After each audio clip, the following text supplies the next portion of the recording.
This is Pet Life Radio. Let's talk pets.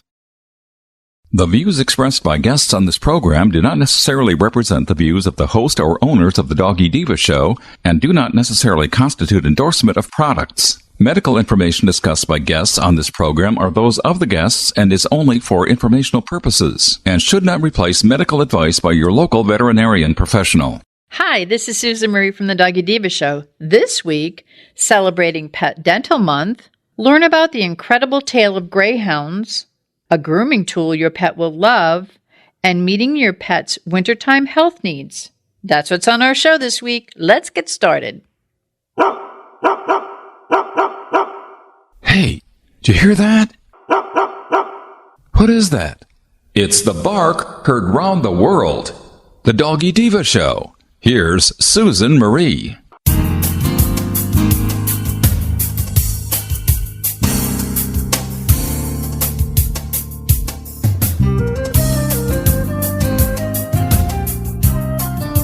Hi, welcome to the Doggy Diva show, the show for animal lovers.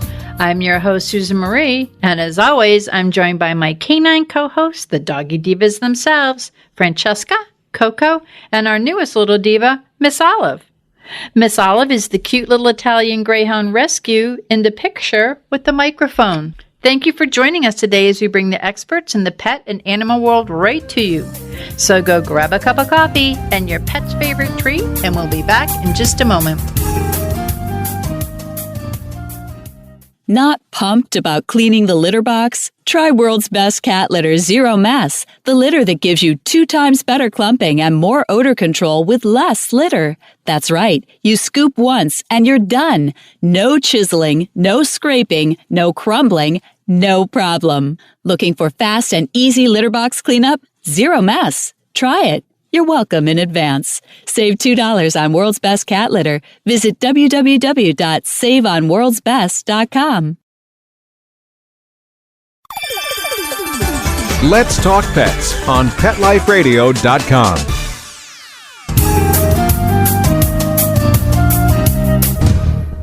Welcome back, everyone. I'm here with Monica Leighton from Professional Pet Sitting. We really have a lot of interest and care in the dental of our, whether it be our cats or our dogs, and it's Pet Dental Month. Monica, can you give us some tips on dental care? Absolutely. Keeping up with the teeth is one of the number one things you can do as a pet owner to ensure a longer, more healthier life for your pet.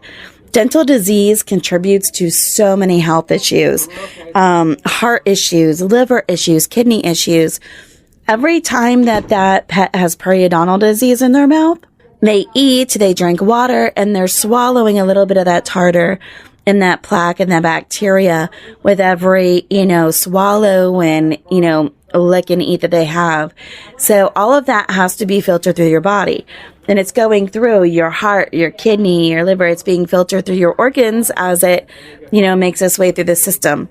So that bacteria, of course, is going to, do damage as it's consistently being digested through the body.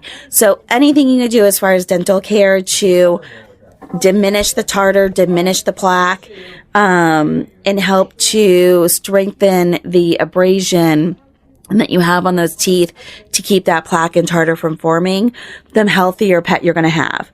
So most pets, dogs, cats, regardless of species, by 3 to 4 years of age are going to need a dental. Smaller pets, smaller dogs, for example, greyhounds. There's a couple of breeds that are more susceptible to having dental issues. They will be most likely needing to have those dentals earlier than 3 to 4. But your average middle-sized dog and cat by the age of 3 is needing their first dental. I always tell people, how do you know your pet needs a dental? When you're looking at your pet's teeth, even if you're lifting the gums a little bit, you're looking at usually the front incisors, the front molars, the canines, things of that nature, but you're not really getting to see the back. And the back is really where you need to look to kind of grade how quickly you need that dental scaling. And when your pets eat, usually they're going to chew in those very back teeth. Really important to lift up the gums and look all the way to the very, very back of the mouth. Another thing that happens that you have to look on as a pet owner, and your veterinarian will look when they're in for their, annual vaccines, things of that nature, and let you know how it's progressing as well. But some pets have different eating habits. Some will chew on one side of the mouth more than the other. So if you are looking and you are, being cognitive of the teeth, check both sides. Make sure you're not just like, oh, yeah, it doesn't look too bad, we're good. Make sure you check both sides, front and back, because like I said, some pets will chew on one side of their mouth instead of the other. So, one side can accumulate a lot more tartar than the other one does at a different speed. The other thing also to check with is when periodontal disease starts, you may not see a ton of discoloration and plaque on the gum or on the teeth, but the gum lines will start getting red and inflamed. As soon as you start getting that inflammation, the color starts changing in between, the edge of the gum line and the teeth, you know that you're at the start of periodontal disease. So then you want to start, taking some precautionist measures. Dental foods, there's tons of dental diets out there. Larger kibbles, the larger the kibble, the longer it's going to take that pet to eat that kibble. That's the more chewing, the more abrasion they have. So you're locking loose more of that tartar, so it's not adhering to the teeth. Dental chews. Dental chews, I always tell clients to be cautious of. You want to be good about giving the chews as a preventative. However, there's a ton of chews on the market. One thing that we're really big on in our office is the chews that digest. So, for example, different dogs have different aggression levels when it comes to how they chew a treat. Some will chew through a treat in 2-3 minutes. Other ones will sit there and gnaw on it for a day. And you have to be cautious that if they're chewing off big sections and swallowing them, that it's something that's not going to become a foreign body or a choking hazard. So I always recommend that whenever you're picking out a dental chew, pick out a chew that's digestible, that's something that's going to disintegrate. So that way, if your dog does ingest a larger piece of it, it's something that's not going to, clog up the bowel or clog up the stomach or cause a blockage of sorts. It's something that's going to break down naturally and be able to be passed. There's treats on the market called Oravet, which we recommend a lot. It's made by Merck, I believe, and they actually have kind of like a Teflon-y ingredient that puts this coating on the pet's teeth, but they are digestible. So if the pet takes a larger chunk off, it's not going to hurt the pet. It's going to digest in the system, and they're going to be able to pass it normally. There's one called Dentees, which is very good, and they digest. So just be very cautious with the treats you give. Talk to your veterinarian, talk to the pet store, make sure that it adjusts. Another option is brushing your pet's teeth. There's so many different options out there. I know I personally am not one that prefers to brush the pet's teeth simply because, one, it's a lot of work. It has to be done every day. People have other things going on, and if the pet enjoys it, that's great. But if they don't, who wants to do something that their pet doesn't enjoy on a daily basis? It's not going to happen. The prevention's not going to be there because it's not going to be reliable. If you do brush your pet's teeth and you can get them to like it, I always recommend not using even a pet toothbrush. Simply because with the toothbrushes, no matter how much your pet likes the toothpaste and things of that nature, if they see something or somebody grabs their attention, maybe somebody drops something in the house or somebody knocks at your door for whatever reason, if that pet kind of picks up on something else and they jerk their head one way, if you actually poke that into the side of their cheek or their gum or things like that because the pet moves suddenly, you could really do some damage. You can get ulcers, lumps and bumps, bruises, abscesses, things like that can happen. So if you do brush your pet's teeth at home, I always recommend the little finger brushes, the soft plastic ones, or even gauze. Something soft to where if, you are in there and the pet moves, you're not going to hurt the pet. Put the little bit of the pet toothpaste on the gauze or on the finger brush. Let them lick it off. Let them sniff it the first couple of times and go slow. Just do 1 or 2 teeth. And if that's all the pet is, comfortable with, then the next day, maybe you can get 3 or 4. Just do it as a gradual thing. Don't really try to go all out the first couple of times because you want it to be enjoyable. You want to go slow, just like anything you're learning. So as they get more accustomed to it, the further you can go, and eventually you can get all the way around. The other thing is, don't just do the outside of the teeth. Make sure you're really cognitive of the inside of the teeth as well, because they can get just as much plaque or tartar on the inside of their teeth as they do the outside. So if you are going to use brushing as your dental care, routine, make sure you get both sides of the tooth and all the way around eventually. They also have wipes that you can use. You just simply, instead of teeth brushing, they have a little wipe. So you can just rub the wipe over the front and the back of the teeth and be done. No toothbrush or toothbrush needed. They have little sprays that you can squirt into the mouth, stuff that you can put into the water. They have powders you can add to the food. There is a plethora of dental care options out there. And so the main thing is, I always tell clients, don't get overwhelmed when when you're trying dental things. Find something that your dog's comfortable with, and find something that you realistically will follow through on.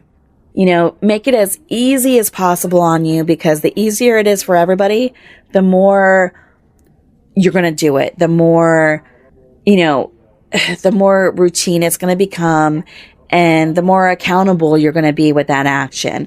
And remember, when you go to your veterinarian, making sure that they are looking at the teeth and checking in with them, they'll tell you, it looks like they're due now, or maybe in the next 6 to 12 months. That way it's coming, and get that dental scaling done when needed. That way you can really cut back on all the issues that you're going to have later in life with dental care. Well, that's really important information. And having been a greyhound parent for well over 20 years, I know the importance. You brought up the greyhounds. I mean, they're historical for having bad teeth. And we ultimately came to the little tooth, the one that goes on the finger, and they loved that, but the toothbrush they didn't like. And then we had the dental chews, which we got through you guys. And it's something that you have to be cognizant of. You have to stay on top of, because unfortunately I found out from an earlier pet who we had adopted and did not have good dental care before we got her. She had a lot that transpired from that mouth that was so infected, but she ended up being good. But it's something that you learn. You don't want to learn it the hard way. You want to be proactive. So these are great proactive tips. Thank you so much. Thank you. Have a great week. Coming up, an international story of women saving animals and greyhounds throughout the world. Stay tuned. If you've ever shared your home and heart with a charmingly naughty animal who's always up to mischief, you'll fall in love with the Klepto Kitty who stars in Talk to the Paw by Melinda Metz. Talk to the Paw is a funny, heartwarming novel about a single girl, a single guy, and MacGyver, an adorable tabby cat with a not-so-adorable habit of stealing from the neighbors. Talk to the Paw is on sale now everywhere books are sold. Visit kensingtonbooks.com for more info.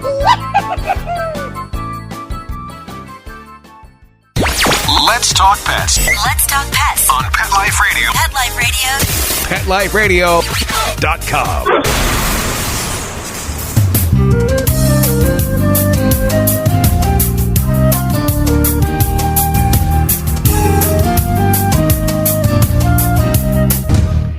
Welcome back, everyone. We have with us today Laura Schenone, an award-winning author who, in her book, The Dogs of Avalon, tells the incredible tale of greyhounds and an international network of women who fought to save them. Welcome, Laura. How are you? Hi, Susan. I'm great. Thank you for having me.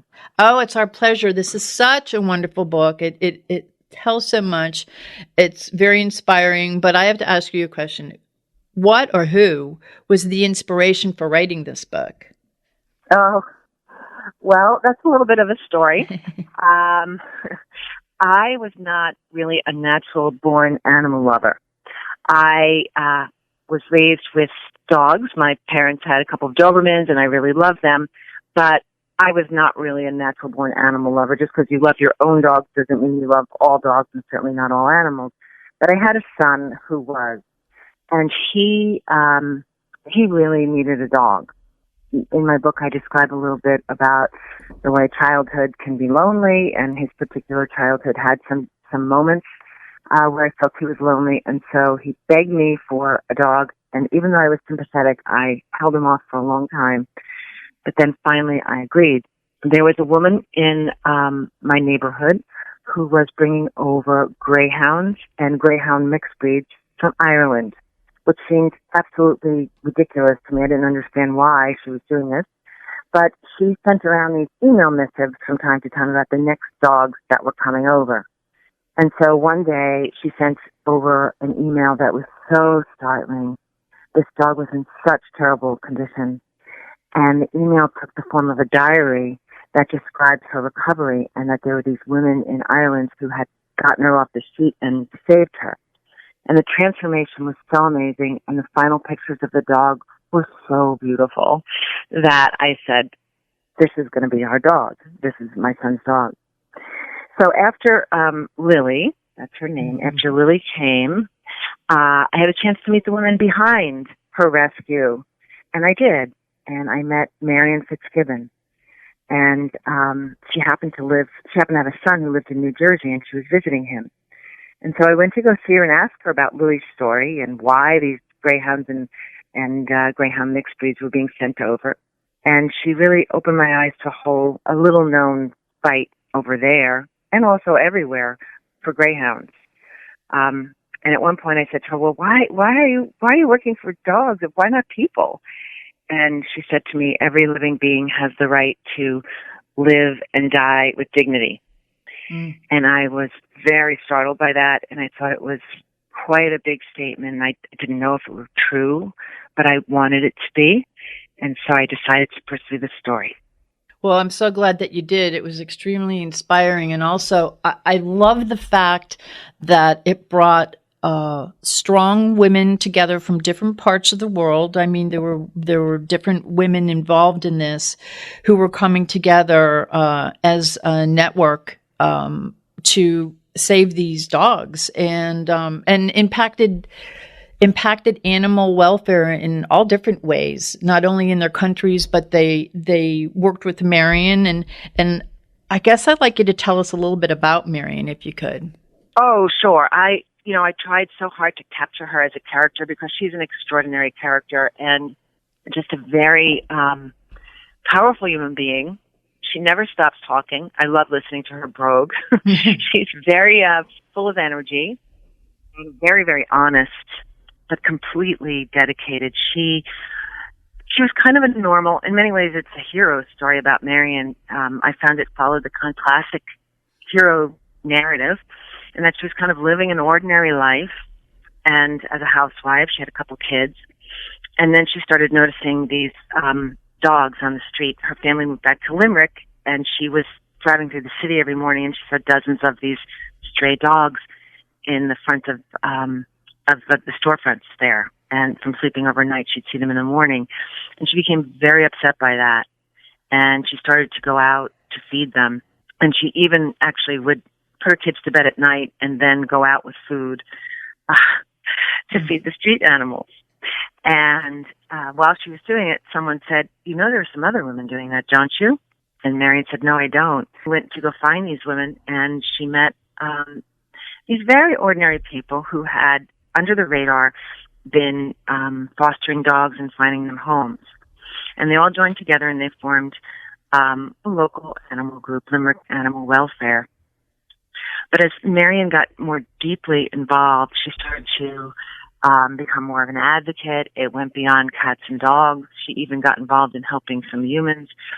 And we watch her rise to become head of the ISPCA and then get involved in these other women around the world who are rescuing greyhounds. So the situation in Ireland is that people there do not see them as pets, greyhounds. And yet it's the leading breeder for a country in the world of greyhounds. So there's an enormous surplus, and the only way to find them homes would be to get them out of the country. And so Marion met women, and they helped form alliances, all of them together, around the world, so that greyhounds could be taken out and homed in other countries. And that's actually how come Lily wound up coming to me, because they're being shipped out to find homes for them. So the power of women, I guess, in the story is a very big theme. I noticed Marion and the other women, they seem to bring out more strength in one another. The more they work together, the longer they work together. There's an extraordinary person in the book, Marion's dearest friend, Beverly, who came completely from the other side of the tracks. She was a very wealthy woman who had an enormous estate in Limerick, and she let Marion use it to basically create an animal shelter there. And the two of them ran this thing together for 20 years, and they really brought out a lot of badass behavior in one another and, as I said, a lot of strengths. So that aspect of the book was remarkable to me because I'd never been involved in animal welfare to see how much it's run by women. It's interesting that you say that because they kind of came across to me as like the Thelma and Louise of animal rescue because one of them, Marion was from Ireland and Beverly, she was from originally the United States and had relocated to Ireland. And I was watching these two and I'm going, man, they are so impressive. Now I have to ask you, as we talk about, I always say that it's so wonderful when, it's these women all get together and there's so much power. What surprised you about Marion and this group of animal rescuers that all came together? That's easy. How brave they were. I mean, there was nothing they wouldn't stop at, especially Marion and Beverly. They would go to a whole other level. If they got a call at 2 a.m. about a horse, Beverly would just say, I'll bring my horse box and I'll be right over. And Marion would say, Claire, pick me up and we'll go. But in Limerick, and as in all places where animals are suffering, a lot of times human beings are suffering. And so they went into some dangerous places, basically some really serious projects there. Gypsy camps in Ireland there, and that's really not the correct term. In Ireland, they want to be called travelers. There's an Irish group of gypsies there that really love their animals, and animals are a part of their lives, but they don't always take very good care of them. They're impoverished. And Marion is very unique in that she goes into these camps to help the dogs, and most people would never go to these places that she went. And what was interesting is that often while she was helping the dogs or the horses or the animals, she would wind up getting involved with the people and helping them as well. So she's really an extraordinary human being. Well, it almost seemed like it was her gift because she knew how to talk to, she had like a gift of knowing how to speak with people, knowing how to, because, sometimes when you talk about animal rescue or animal advocacy or activists, people go, whoa, back up. But she entered into conversations in a way, and the way she was especially presented in this book as people listened to her. She had a presence where people listened to her. She knew what she was talking about. And when she was talking to you, it was for the betterment of the animal. And it would also be for the betterment of the person. And I think that that's when she integrated with the travelers, I could actually see the change that she was, not only was she doing for the animals, but she was doing for people. Yes. Well, she wound up, as you know, taking on their case and actually representing them in court, but I'll leave that story for now. Yeah, we'll leave it for the book because it's very interesting. Yeah. It's really kind of crazy what she did and how brave she was. But you're right, she was a born leader. I mean, some people really are, and you're absolutely right also in that it was her ability to communicate with people. She defied all stereotypes. She was, as I said, more like a diplomat than a cat lady, as far as stereotypes go. She's highly informed and articulate. But even more than that, I think this is really important about her, and maybe even in our current political time where I feel inspiration from her, she always had a fundamental respect for the other side, and that, that human beings have their due. So, for example, particularly with the greyhound racing industry, which is a very traditional, masculine sport, as they call it, sport, it's really an industry. And, she really believed that tens of thousands of dogs had been destroyed and abandoned, and yet she still could understand that these men, it was a part of their culture. And so she, even though she was absolutely uncompromising, there was just a fundamental respect for other human beings there. So it made her almost a bit of a politician in that she could talk to anyone, whether it was travelers or fox hunters, who were the wealthiest people in the country. She really could travel in all those circles. And again, that goes back to her gift. You know what I wanted to touch on? We just touched on the greyhound racing. Can you tell us about the birth, when it all started, greyhound racing? Well, greyhounds as a breed have an extraordinary history, as you know. Mm-hmm. They are a very old breed. Most breeds of dogs really were born in the 1800s in Victorian England. But there are certain breeds that are very old, and greyhounds are one of them. They were Celtic dogs, and in Europe, in ancient times, and I'm talking about before the present era, people used hunting dogs there, aristocrats that were scent hounds, and they had typical ways for hunting, all that involved setting a dog off on the scent line. But I found some documents, some old Greek writings that described something basically like, hey, did you hear about these dogs that the Celts have? On their migrations west, the Celts brought these dogs with them, and they were known as the Celtic hounds. They're the ancestors of greyhounds, and they were so different from any other kind of hunting dogs because they used their sight to really just, what's the word I want to say, sprint. Mm-hmm. They're sprinters. They would see the prey and sprint across a field and get it. And they were like, wow, well, this is a game changer in hunting. So they were very respected, these dogs.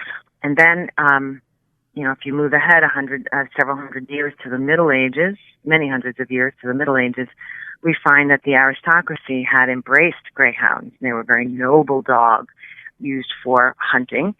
And then coursing, which was a kind of a way of hunting where you set one animal on another, usually a greyhound on hare, although you can use any animals for coursing. And a sport arose in Britain and Ireland known as coursing, which is you send two greyhounds after a hare, and the first one to turn the hare wins. Now, this is just considered good fun. British and Irish immigrants brought their coursing sport to the United States, and particularly in California. And around 1905, a guy there, an engineer named Owen Patrick Smith, witnessed a coursing event, and was horrified by the sound of the hare screaming when she was caught and torn to bits. They shriek like babies. Mm-hmm. Many people have remarked on this, that they cry like babies. And he was so devastated that he thought that he wanted to try to invent something that would spare the hare. He was an engineer, and so he built the very first mechanical lure, and really was the first person to develop a circular track. Other people have been trying to develop something, but he's the first one who did it. That was in 1919. And within a very few years, greyhound racing spread to, really took off. It was very novel. And all kinds of people went. It spread to England, it spread to Australia, it spread to Ireland, it spread across the United States. Boston was a big greyhound racing place, and, movie stars and famous people would come out to see it. After a while, those people left and moved on to other things, but an industry took its place, and that industry really, in the United States, found a home in Florida. It was in many, many states across the country, not all, but many. And of course, it's been on huge decline here and in many places in the world ever since, because basically the overbreeding, the mass breeding, and the missing dogs came onto question, I would say, around, so there were plenty of dog men, we call them dog men, the guys who were in the business, were upset about putting down dogs, but really it was in the 80s that some women, again, it was women, mm-hmm. who got involved and wanted to find homes for these dogs. They used to just automatically be put down. People didn't think they were suitable pets. And it's really interesting that, that you say that, because obviously you have one. We adopted our first retired greyhound in 1995, and he actually came from Boston. It's just, they make the most wonderful pets. They're so docile, so sweet. Everyone that knows me knows I'm a hound girl, because the greyhound is the elegance, they're smart, they're sweet. They're great with children. I can't say enough about them. Yeah, I love especially them. for busy people. They're really in some ways like a cross between a cat and a dog. And that's why I first got one. My sister actually, I never even thought of it. My sister recommended it, and we had got our first house because we wanted to have a yard it could run in, and we got the house. And the same day that we got the house, moved in, we went up and got our first dog. So, but what I want to ask you is, I'm not sure how you want to answer this, but do you have an opinion right now on racing? Sure. Well, first I want to say that I came to the book as a writer and journalist and not an advocate. I feel that my purpose is to tell stories. That's what I'm born to do. And so I wanted to tell a full story that I discovered and I thought wasn't told. I mean, there really is a huge international movement that began in the 90s for greyhounds led by women. So I wanted to tell that story. But obviously, as part of that story, why were these women saving these dogs? Because the dogs were being, they call it euthanized, put down in huge numbers. And particularly by the 1990s in the United States, there were more than 30,000 dogs being bred. And there just were not the homes for these dogs. And again, as I said, at first people didn't even, for so many years, didn't think they made suitable pets.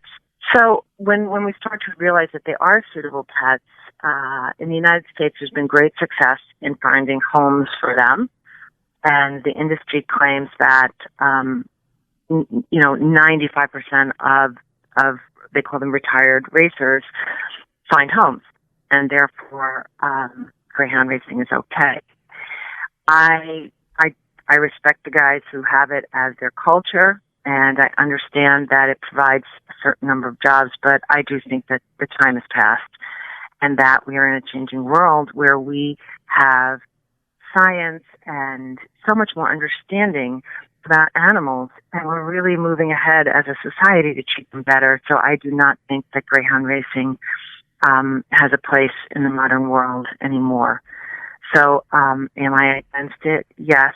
But until then, if I'm having a conversation, and as you know from the book, I really did want to give the other side a chance to speak, and I met some dog men and interviewed them and liked the guys that are in the book. A couple of them I liked very much. I could just leave the conversation on, well, where do they all go? And in Ireland, in England, in Australia, in the United States, there's no birth to death registry, and we don't know where they go. We don't know what happens to them when they're not fast enough to run. We don't know what happens when they're done. And for the longest time, we don't know, and we still don't fully know how many dogs get injured or have to be put down because of injuries. So those would be the questions that I would really focus on. And you talked to the people on the track, you talked to trainers, you talked to handlers, you talked to so many people, you got the opinion, you got the life of all of these people, put it all together, as well as these magnificent, wonderful women who did this, this whole animal awareness thing involving greyhounds and other animals too. But what was your greatest takeaway from writing this book? I mean, there's so much in the book, and it's extremely, not only is it, like I said, inspiring, but it's also educational, and it's very fair because it takes both sides. It takes all sides of the story. So what was your biggest takeaway in writing this book? Well, the book has two main storylines. One is the career, the life and times of Marion Fitzgibbon as we watch her go deeper and deeper, and kind of live a more and more crazy existence, really, that takes over her life. And the other story was my awakening. I was not aware. I had never considered how much the human race owes to animals of all kinds. We've spent most of the time talking about greyhounds, but Marion is trying to finish a sanctuary in Ireland before she dies. And it's been very hard, but it's a beautiful sanctuary. It's very close. That takes in all animals. She would take in and advocate for farm animals, for pets, for wild animals. There's a scene in the book where she rescued circus animals. And because, and I, talked to a seal man who had rescued 800 wild seals and sent them back. So from my experiences with all these people and my reading, I just became aware that human civilization wouldn't be here without animals. The entire capitalist economy uses them. They suffer a great deal. And so I just have become very aware. And, I don't eat meat anymore. And I'm even trying very hard to be a vegan, very, very hard for me. I'm kind of a bad vegan, so that's been tough. But I would say just an awareness and an appreciation for animals and a sense that we need to treat them better, and if we do, we'll have a better world. Well, I thank you for, number one, writing the book, and I thank you for exposing all of us who read it to so much that goes on in the animal world. It's not only greyhounds, because there's a lot about greyhounds, but as you said, there's just so much more in it with so many other animals. Where can the listeners go to learn more about you, to learn more about the Dogs of Avalon? Sure. Well, I have a website that is my name, but you can also get to the website at dogsofavalon.com or lauraschenone.com, and that's where you can find out more about the book. I'm on Facebook as well, Laura Schenone, author, and Marion's organization, Limerick Animal Welfare, is also on Facebook, and you can actually see some of the people and places. They put a lot of photos, mostly of animals, up there, but you can see some pictures that show how beautiful the sanctuary is there in Ireland that Marion has built. So those are the places I would send people. There's also there are many organizations in the United States interested in advocating and adopting out greyhounds. So certainly listeners can find information very easily online. I want to thank you, and I thank Lily for coming into your life. She's so beautiful. I thank her for coming into your life and opening up this whole. Yes, it was a whole different chapter. And I want to thank you for all you do for the animals and for raising awareness for animal advocacy worldwide. I mean, this was a very impactful. I've been in rescue for many, many years, and it opened up my eyes to a lot of things. And it's so good to see a group of women and working with men in a truly compassionate and passionate way, and having results to what it is that they're doing in such a positive way that has impacted the world. So I thank you so much for bringing this to us. Again, everyone, the book is The Dogs of Avalon. Please go to dogsofavalon.com. And Laura Schenone, I thank you so much for coming on the show, and it was wonderful to meet you. It was great to talk to you. Thank you for having me. Oh, our pleasure. And we'll be back in just a moment. Hi, Doggy Diva Show listeners. Susan Marie here to take just a half a minute to let you know how much we appreciate your being with us every week to hear great dog tips you can use with your pet, some great stories about rescues, fostering, and some heartwarming stories about second chances for pets who are now in loving forever homes. Be sure to go to our website, thedoggydiva.com, to see pictures of Miss Olive and other dogs we talk about on the show and get to know us a little better. That's thedoggydiva.com, DOGGY. We appreciate your feedback too.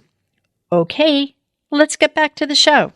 Up next, are you looking for a new and effective way to bond while grooming your pet? Stay tuned. Does your dog itch, scratch, stink, or shed like crazy? Come to Dinovite for help. Order a 90-day supply of Dinovite. Dinovite is nutrition. Pick up 2 bottles of Lico Chops, get the 3rd bottle free. New improved Lico Chops with omega-3, omega-6, vitamin E. And now, 6 extra direct-fed microbials. Even better for the digestive tract and immune system. Try Lico Chops. Buy 2, get 1 free. At Dinovite.com. DINOVITE.com.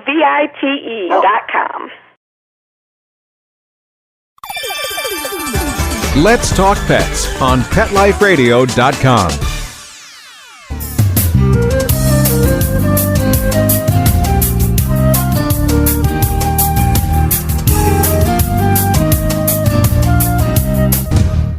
Welcome back, everyone, to the Doggy Diva Show, and we are so happy to have back with us Jay Michaelson. He's the founder of Hands On Glove, and Hands On Gloves is a revolutionary grooming bathing glove that allows you to reach professional excellence while bonding with your pet. Welcome back, Jay. How are you? I'm doing good. Thank you so much for having me. We love your show. Oh, good. It's our pleasure. We love your product. And for those listeners who are new to our show since you were last on and may not be familiar with hands-on gloves, can you please tell them about it? You bet. As a kid, this is how I came up with it. As a kid, I've grooming and bathing horses and dogs all my life. And we were using the same old curry cones and mitts for bathing that would slip and fall off, especially when you put a little soap and water on them. And then you get into the hard bristle brushes and the shedding blades that, they don't feel good on anybody. So as a kid, I wondered, why don't we have a set of gloves with fingers, everything on each hand, nodules on the fingers all the way to the palms, and it baffled me why it wasn't on the market. So as an adult, I said, I'm going to once and for all go and make these gloves. I thought it was going to be easy. It took 4.5 years to make them. Wow. I realized then that's why they were not on the market. It was really hard to make right. And can you just describe what they look like? Because it almost is like a little driving glove that has like those. My girls love it. Those little nodules that you kind of relax them as well as grooming them. It has a relaxing effect on them. It does, and that's the thing. This is an actual fitted pair of gloves. We have sizes for kids all the way up to extra large. So junior through extra large, there's a size for everybody. So that's the cool part about it. You can actually get a fitted pair of gloves, one on each hand, and the nodules run all the way from the palms and thumb all the way up through the fingers. So that's the cool thing about them. And yes, animals love them. That's the fun thing that we've noticed, and people write in every day. We have rescues. I've got 5 rescues that hate to be groomed. They hate all of the other devices, but they love the gloves because it's just a hand massage for them. You're just petting them and loving on them. And that's the fun part that we see. Well, and I think sometimes when people hear grooming and that they think pretty much of like dogs or maybe cats, but this is good for other animals as well. Can you tell us about the benefits? Some people that I know use it on their horses. So can you tell us about that? You bet, yeah. And I actually designed them for equine. And as we were testing them, I realized they weren't just as great on our dogs and cats and all kinds of other animals. But yeah, it was actually designed for equine. And like I said, through the testing, we realized they're just as phenomenal on dogs and cats, and we've got everything from zebras and elephants using them. So wow. I'm trying to get an aardvark so I can say from aardvarks to zebras. And that would be a great photo op for your website. Exactly. I'm going to figure that out. To Z, yes. I love that. One. Now, working with the animals, and there are a number of different animals that benefits from this, but I look upon it with mine because mine have all short hair, but I look upon it as like a bonding experience. And my feeling is that we have Valentine's Day coming up, and for pet parents who are looking what to give their pets or even what to give the pet lovers in their life, when using this hands-on glove, it's a perfect gift for Valentine's Day because who wouldn't want this revolutionary yet gentle grooming tool, and it helps you to bond to your pet. And that's it. And that's the thing with all the people that respond to us, saying, they're animals from thin-skinned horses to dogs that hate to be groomed, cats that hate to be groomed, other animals, they love the gloves because if you think about it, our dogs in our lives are the most loyal things we have in our lives. You look at abused dogs, and they still love their owners. So you take a metal bristle brush to our pets who love us so much, and it hurts. Run one of those up your leg or face. Oh, that hurts. Yeah. But they put up with it because they're like, okay, my owners want this, and we've got to change that. And that's why the hands-on gloves come in, and it is more humane. It's a better solution. It doesn't rip the hair out. It massages the ready-to-shed hair out. And like you said on your dogs, they're short-haired. So there's not a lot of shedding. It goes beyond shedding. It gets the dirt and dander out and then massages those natural oils to the surface coat. And with, a couple times a week you do that, you'll be amazed at how shiny their coat is. Well, and they do have extremely shiny coats, and they actually love when they see me bring the gloves out, because I have like a little room that I have all of their paraphernalia in, and when I come out with the gloves, they know what's going to happen, and the three of them line up, and they go, no, me, because it makes them feel so good, and of course I'm happy because it's getting, the little danders coming up, and whatever little loose hairs they have, it picks everything up, but it does it.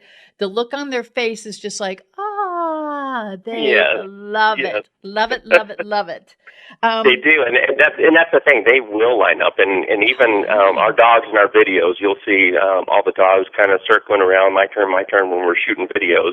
But even the horses, you can get the gloves out and go out in the middle of the pasture, and the horses come up. Like, I want my loving and my scratching. But that's... Yeah, and it's fun. It's fun to watch, and that's the cool thing about the gloves is it's easy to use, and it is that bonding experience, that loving touch, that loving massage, and people are finding out. We have professional groomers that are actually selling the gloves because they've realized that their clients will actually use this product because it makes them happy, it makes their pet happy, and they will actually get them out and use them. I can absolutely see why, yeah. Yeah. And that's cool for the groomers because when the dogs come back, they're nicely groomed. Yeah. So it's an easier job for them. All that underfluff is out. Yeah. Now, no more tangles to cut out.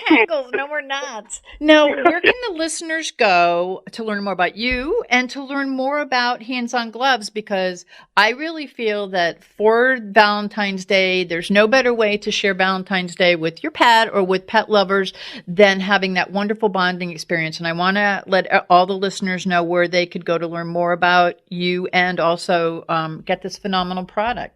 You bet. Thank you so much for the opportunity. And everybody can go to handsongloves.com, and we'll give you a free shipping code. The free shipping code will be Diva, D-I-V-A, Diva, and put that code in on checkout, and we'll give you free shipping. Oh, wow. That's great. And I think that the listeners, me as someone who uses it all the time, I know that it's wonderful, and I know that my pets love it. They, like I said, they line up for it. So, all of you out there, if you're looking for that perfect gift, if you don't know what to give the perfect gift for your pet lover, they don't want chocolates, give them the hands-on glove. That's right. Because they will love it, and their dogs are going to love it too, because it not only are you bonding with your dog, but you're also grooming your dog or your horse or whatever animal you choose to use it on, because it's that gentle but that effective. So, and I thank you so much for this opportunity for our listeners to get free shipping on that. I appreciate that. Thank you so much. Thanks for having me. You bet. Well, and thank you again for coming on the show. It's always great to talk to you. And I want to thank you, Jay, for all that you do for the animals, too. Thank you. We appreciate everything you guys do as well. You guys are awesome. Well, great. And you have a great Valentine's Day. You guys, too. Happy Valentine's Day. All right. Thank you very much. We'll be back in just a moment. Coming up, are you looking for ways to keep your pets healthy, hale, and hearty during these cold winter months? We have the answer. Stay tuned. Molly, here's your dinner. Zeus, that's not your food. Don't let that happen to your precious cat. Elevate your cat's eating experience with the Cat Tree Tray. The Cat Tree Tray keeps your cat's food off the floor and conveniently located on the cat tree. It's the perfect way to eat. It's a beautiful wrought iron tray that easily attaches to your cat tree and keeps dogs and other critters out of your cat's dish. A must for multi-pet households. There's a 6-inch tray for large bowls and a 4-inch tray for smaller bowls. Purchase your Cat Tree Tray today. Go right now to cattreetray.com. That's cattreetray.com. CATTREETRAY.com. Let's talk pets. Let's talk pets On Pet Life Radio. Pet Life Radio. PetLifeRadio.com.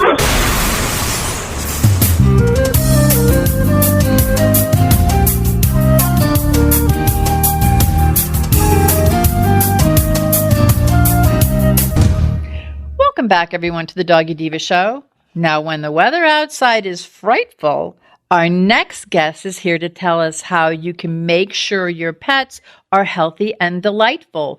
We are so happy to have with us the CEO of NHV Natural Pet Products, Patra De Silva. How are you, Patra? Welcome. I'm wonderful. Thank you, Susan, for having me. Oh, it's our pleasure. Now, could you just tell the listeners a little bit about yourself, about your background, and if you have any pets, we'd love to hear about it. For sure. So, I am the CEO of NHV Natural Pet Products, and proud to say that I'm a woman-owned business. Yeah. Yes, which is fantastic.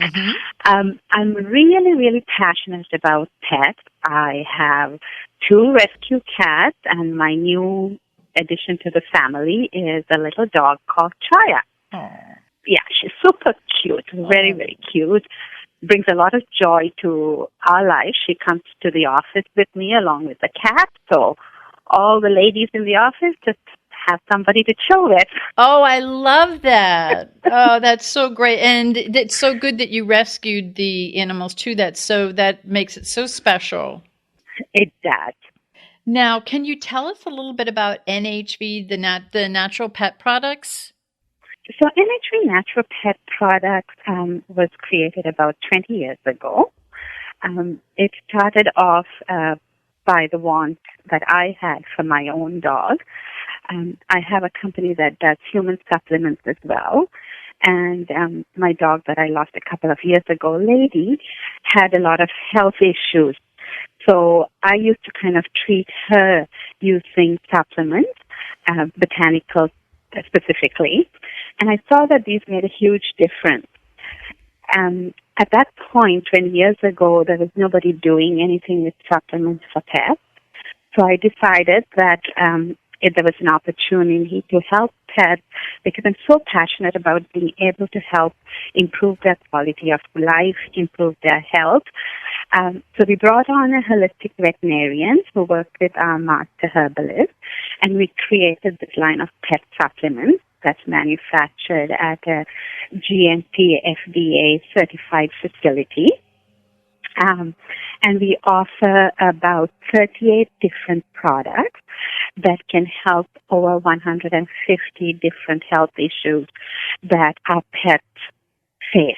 Well, and I appreciate that because there's a lot that goes into getting this, and I mean, and you have a state-of-the-art facility to work with, and it's great the products that you're bringing, and with the cold weather being what it is, how does NHV products benefit our pets during the cold weather? Because you do have a lot to offer for that.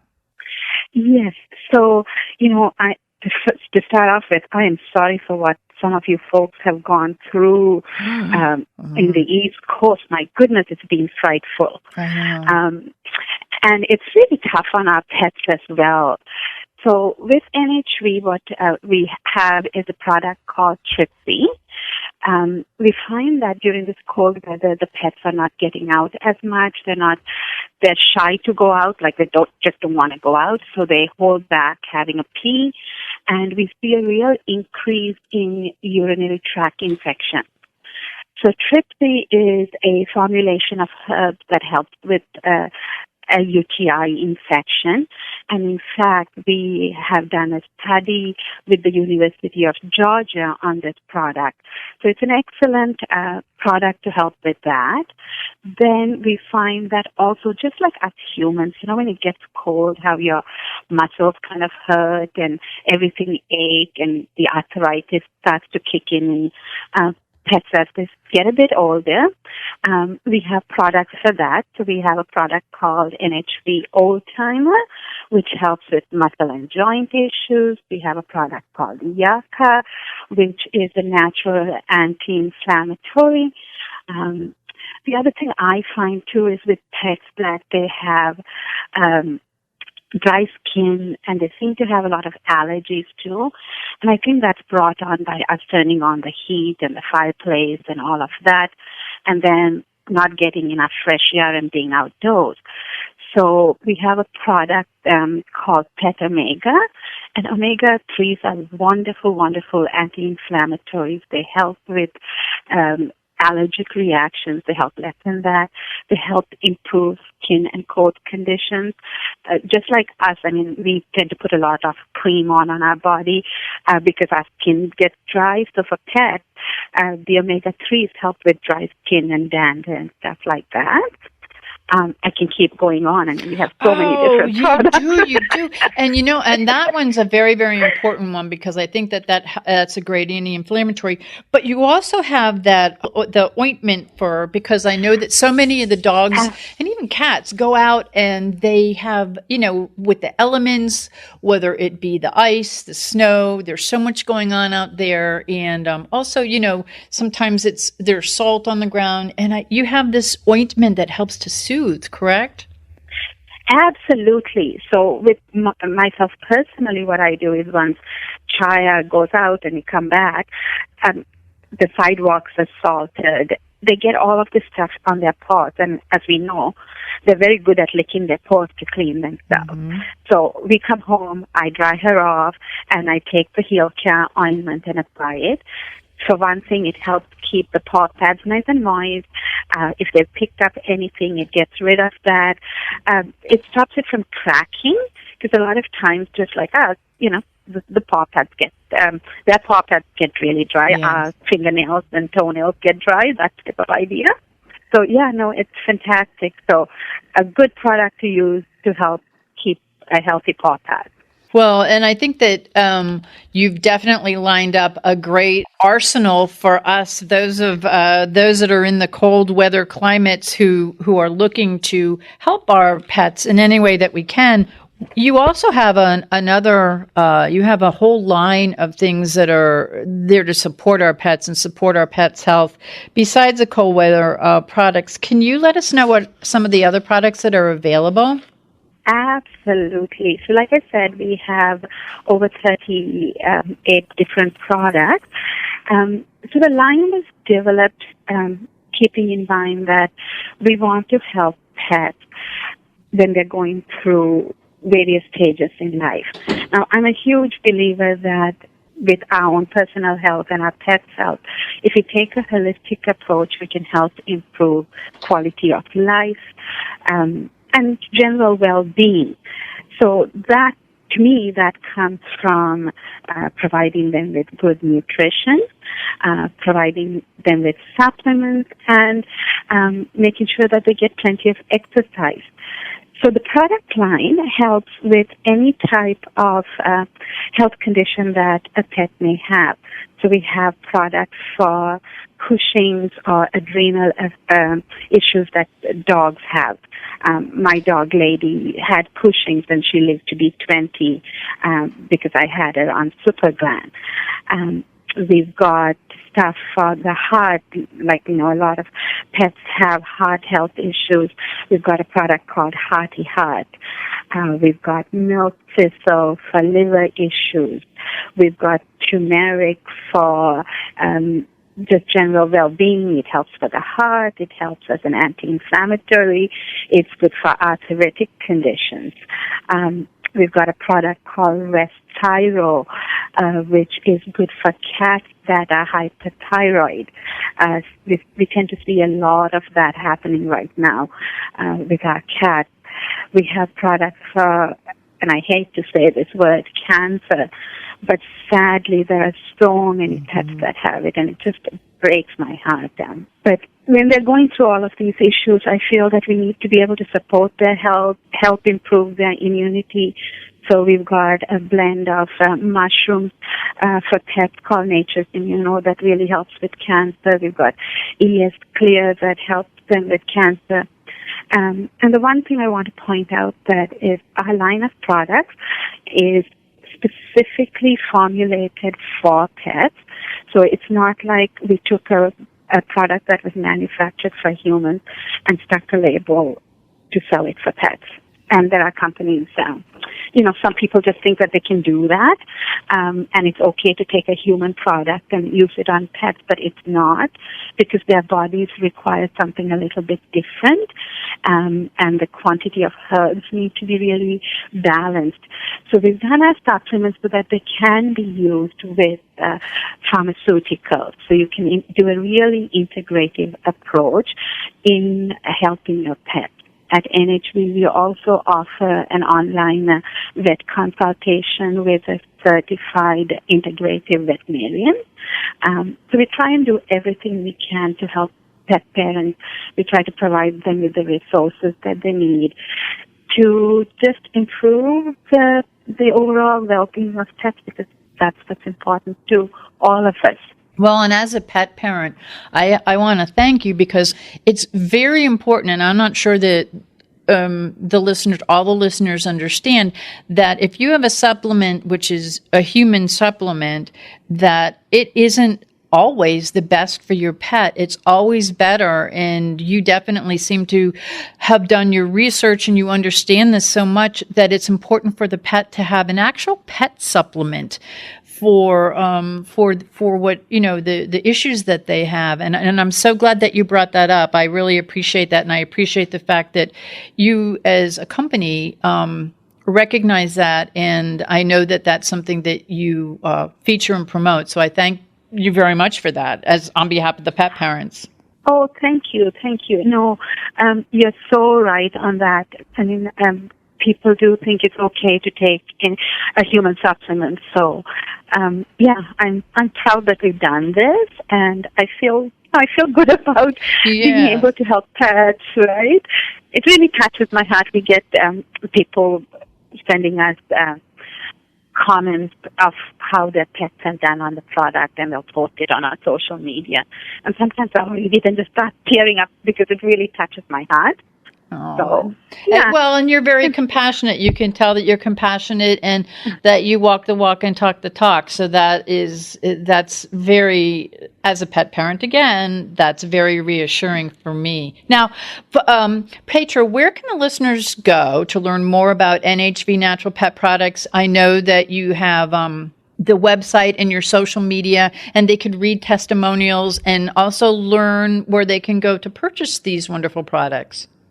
Yeah, so the listener can go to our website, which is www.nhvnaturalpetproducts.com. As you said, we are on social media. We are on Facebook at nhvnaturalpetproducts.com. We are on Instagram at nhvnaturalpet. They can also reach us through our Click desk, which is a live chat, and they can talk to pet experts who are all pet parents. We have a certified vet tech on board. So they are talking to people with experience who have good knowledge of nutrition and pet health. And that's so, so important. And I want to thank you for being our guest today. And, on behalf of the pet parents out there, myself being one of them, it's so important that you bring this type of information to us, because it's very important that we, number one, understand it, and number two, recognize that there are specific supplements and products for our pets that, though for us they're wonderful when we go to our doctors and they tell us what we need, don't share them with your pets. Get something specific that goes with your pet's physical issues and your pet's physical needs. And that's why what you're doing is so important. And I also want to thank you for all that you're doing for the animals. I know that that you're very passionate about what you do, and I appreciate that. Oh, thank you so much. Yeah, I just want to say, too, that, with us, you were talking about taking, not using the human supplements type of thing. So with us, we're in fact doing more studies with the University of Georgia and some of our supplements, just to provide that reassurance to pet parents that there is stuff out there that they can help their pets improve the quality of life. So thank you so much. Oh, thank you. And I think that, all of us want to improve our pets' quality of life and whatever health issues they're going through, or just to help them get through these cold, wintry months, just to help them with whether it be the foot cream or the omega-3s. There's just so much that you offer for just everyday pet care as well as times of critical need. And being a pet parent of dogs that have had cancer, and we stay on the watch all the time, and it's wonderful to learn more about products that are out there to help me as a pet parent, and also to help my pets, because that's what we're all here for. They're our companions, and they give us unconditional love. They definitely give us unconditional love, and that's what I love so much about them. Well, again, they put a smile on our face. They do. I'm sitting here right next to Miss Olive, and she's just staring right at me, and she appreciates too everything that you're doing, and I want to thank you. We thank Patra De Silva. She's the CEO of Natural Pet Products, and again, you can go to www.nhvnaturalpetproducts.com to learn more about these wonderful products and supplements. And I thank you again for all that you're doing for the animals. Thank you for having me. Our pleasure. And we'll be back in just a moment. Begging to hear more of your favorite show? Full episodes of all our shows are available on demand. Go to PetLifeRadio.com to fetch our entire lineup of Possum Pet podcasts. Also, dig us up in iHeartRadio and iTunes. Let's talk pets. Live and on demand, only from Pet Life Radio.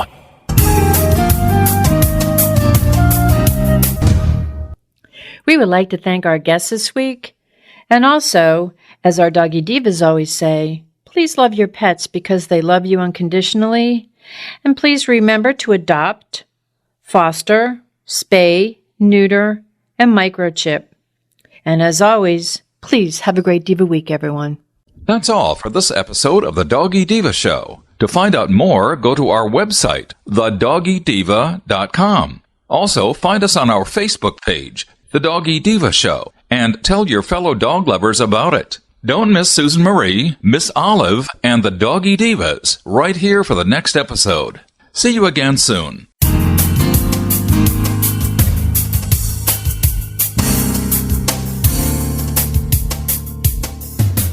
Let's Talk Pets, every week on demand, only on PetLifeRadio.com.